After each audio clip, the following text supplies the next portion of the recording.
अच्छा जी, topic for today's discussion is SLE. SLE के हवाले से याद रखें कि it is an autoimmune disorder, ठीक है, जिसमें आप लोगों के वेरियस टिश्यूज़ और ऑर्गन जो है वो इन्वॉल्व होते हैं, ठीक है। एसएलई जो है इसके हवाले से याद रखें it is more common in females. 90% cases में फीमेल ही नज़र आएगी आप लोगों को, और जो पीक एज ऑफ ऑनसेट है वो 20 to 30 ईयर है। मीन्स अडल्ट जो फीमेल्स होते हैं उनमें ये ज़्यादा होता है। इटियोलॉजी की जहाँ तक बात याद रखें, इसकी जो इटियोलॉजी है वो अननोन है। जितने भी ऑटोइम्यून डिसऑर्डर होते हैं ज़्यादातर उनकी जो इटियोलॉजी होती है वो अननोन होती है, लेकिन सम फैक्टर्स हैं वो इन्वॉल्व होते हैं, उनको मेंशन करना ज़रूरी है। सबसे पहले जेनेटिक कंपोनेंट है, फिर सेकंड पे इन्वायरमेंटल, और थर्ड पे हार्मोनल फैक्टर इन्वॉल्व होते हैं। जेनेटिक्स में याद रखें वही सर्टेन जीन्स की म्यूटेशंस होती है। HLA-DR2 इन्वॉल्व है, HLA-DR3 इन्वॉल्व है। इन्वायरमेंटल फैक्टर में वही अल्ट्रावायलेट लाइज है, स्मोकिंग है, और एप्सिलॉन बार वायरस जो है वो इन्वॉल्व होता है। और हार्मोनल फैक्टर्स की जहाँ तक बात है उसमें एस्ट्रोजन इन्वॉल्व है। That's why is more common in female, याद रखें। जहाँ तक इसकी पैथोफिजियोलॉजी की बात है, याद रखें it is type 3 hypersensitivity reaction. आप पैथोलॉजी में पढ़ चुके हैं थर्ड ईयर में कि टाइप 3 हाइपरसेंसिटिविटी में क्या होता है।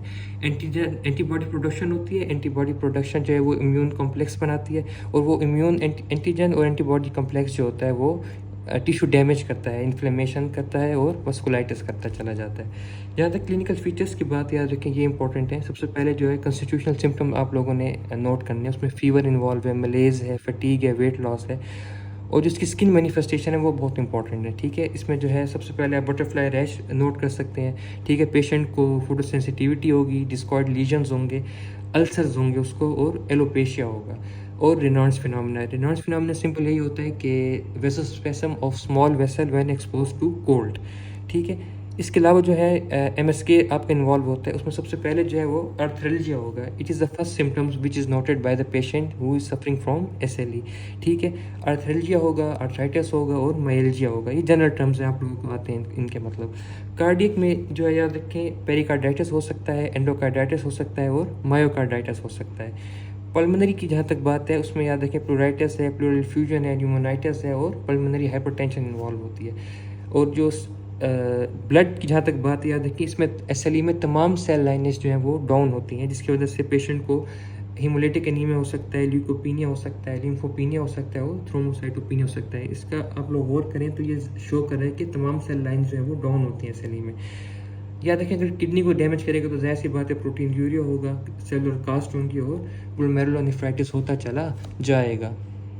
अच्छा जी, याद रखें कि SLE में जो है आप लोगों का इम्यून सिस्टम भी इन्वॉल्व होता है, ठीक है। जो एंटीबॉडीज प्रोड्यूस होती हैं SLE में वो आप लोगों के लिम्फोसाइट्स को डैमेज करती हैं, और इसमें जो SLE में जो याद रखें वो T सेल एबनॉर्मेलिटी भी पाई जाती है। इसके अलावा जब आप इसको ट्रीट करते हैं तो ज़ाहिर है इम्यून सप्रेशन देते हैं, तो उसकी वजह से भी आप लोगों का इम्यून सिस्टम जो है वो अफेक्ट होता है। GI में याद रखें कि नाजिया हो सकता है, वोमिटिंग हो सकती है, डायरिया और डिस्फेगिया हो सकता है। और CNS की जहाँ तक बात उसमें सीजर्स हैं, साइकोसिस है, और डिप्रेशन वगैरह हो सकती हैं SLE के पेशेंट में।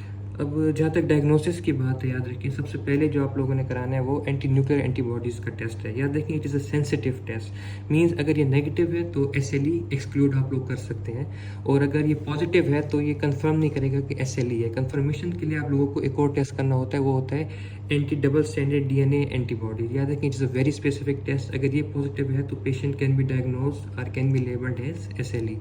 उसके बाद जो टेस्ट करते हैं वो एंटी स्मिथ एंटीबॉडीज़ का टेस्ट भी कर सकते हैं, ये भी वेरी स्पेसिफिक है, but it is found in lesser population. Means 30% of patient of SLE में एंटी स्मिथ एंटीबॉडीज़ पाई जा सकती हैं, और ये भी बहुत ज़्यादा स्पेसिफिक है।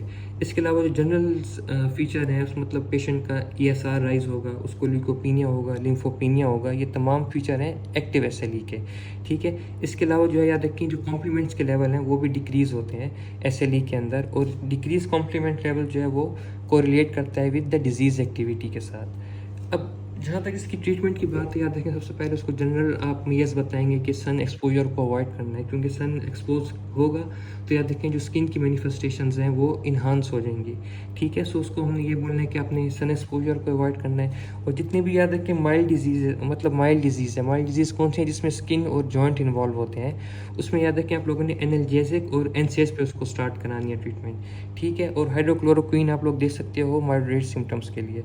लेकिन अगर रीनल इन्वॉल्वमेंट है, CNS की इन्वॉल्वमेंट है, या कार्डिक इन्वॉल्वमेंट है, या एक्यूट फ्लेयर है डिजीज़ का, तो उसमें फिर जाहिर सी बात है आप लोगों को IV स्टेरॉइड देने होते हैं, और IV साइक्लोफॉस्फेमाइड भी आप ऐड करोगे। IV साइक्लोफॉस्फेमाइड जो है इसका एक जो साइड इफ़ेक्ट है वो ये होता है, it is called haemorrhage. It ये जो है कॉज करता है हेमोरेजिक सिस्टाइटिस, ठीक है। ये लोग वाइवा में पूछते हैं टीचर्स कि साइक्लोफॉस्फेमाइड का एक साइड इफेक्ट बताएं, तो वो हेमोरेजिक सिस्टाइटिस है, ठीक है जी। सो ये था एक शॉर्ट सा डिस्कशन एसएलई के बारे में। एक छोटी सी और चीज़ दी हुई होती है ड्रग इंड्यूस लूपस। याद रखें कि एसएलई के बारे में हमने पढ़ा कि इट इज़ कॉज एंटीबॉडीज़ की प्रोडक्शन होती है और वो डिजीज़ कॉज करती है।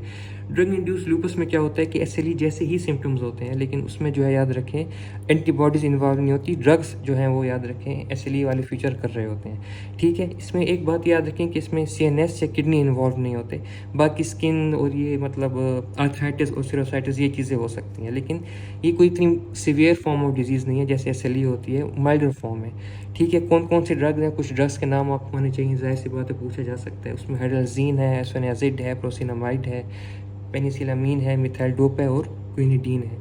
बाकी बुक्स में और भी लिखे हुए हैं तो वो आप लोगों को आने चाहिए, ठीक है। अब इस ड्रग इंड्यूस लूपस को आप लोग किस तरह डायग्नोस करोगे? याद रखिए इसकी डायग्नोसिस इंतहाई आसान है। इसमें सिर्फ एक एंटीबॉडीज़ जो होती है वो पॉजिटिव होती हैं, वो होती है एंटीहिस्टोन एंटीबॉडीज़, ठीक है। अगर वो पॉजिटिव हो जाएँ तो आप लेबल दे सकते हो कि ये पेशेंट जो है वो एसएलई का है। और इसमें जो बाकी एंटीबॉडीज़ होती हैं, anti double stranded DNA antibodies, anti Smith antibodies, ये तमाम नेगेटिव होती हैं, ठीक है। सो एंटीहिस्टोन एंटीबॉडीज़ होंगी तो ये शो करते हैं कि ड्रग इंड्यूस लूपस है। So this all for SLE. Hope आप लोगों को ये वीडियो पसंद आई होगी।